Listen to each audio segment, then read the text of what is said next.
Vi har känt varandra väldigt, väldigt länge. Vi gick ju här på Södra Latin, i den här lokalen. Vi träffades när vi var 15-16. Och det är därför det är väldigt roligt att vara här nu. Det är en reunion. Reunion, precis. Det är väldigt kul. Jag får många minnen så här, från tiden där vi spelade ihop. Ja, absolut.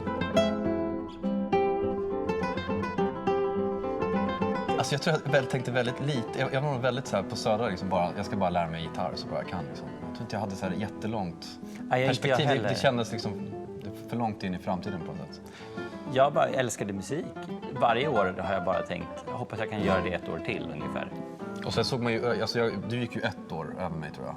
Jakob var ju en typ av ledstjärna, så man ville liksom matcha honom, kommer jag ihåg.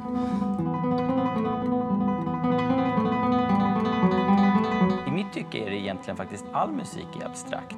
I alla fall liksom på ett mer filosofiskt plan. Jag tycker ju att det som är fantastisk musik är att den är abstrakt. Det är liksom den största för- och nackdelen med vår konstform. Men jag håller nog verkligen med att musik i sig är abstrakt. Jag brukar tänka mer så här att musik är liksom spänning, avslappning. Lite som gravitation, liksom vissa ackord, även om hur komplexa de än är. Man ser mer liksom, musik leda till en tonika. Alltså, det är det konkretaste jag kan tänka mig i musik. Det är ju där musiken känns hemma. Liksom. Om du lyssnar på en låt, vad den är, så kan du ofta stänga av den och liksom, höra tonikan. Vart känns den hemma? Och allt annat leder till tonikan egentligen. Men jag tror också att det är en kulturell fråga att vi i västvärlden är uppväxta med vad som är hemma och borta i musik. För att är du uppväxt i Indien så har man inte riktigt samma känsla. Det är definitivt inte samma. Vi rör oss ju mycket i västerländsk musik. Man skulle nästan kunna säga att det är arketypiskt. Alltså hur mycket vi modulerar liksom.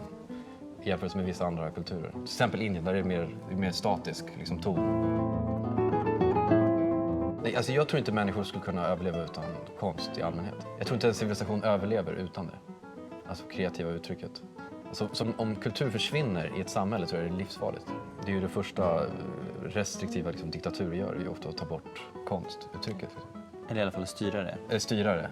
Det tycks ju bara en del av vårt mänskliga DNA. Indigenous community som man kan studera.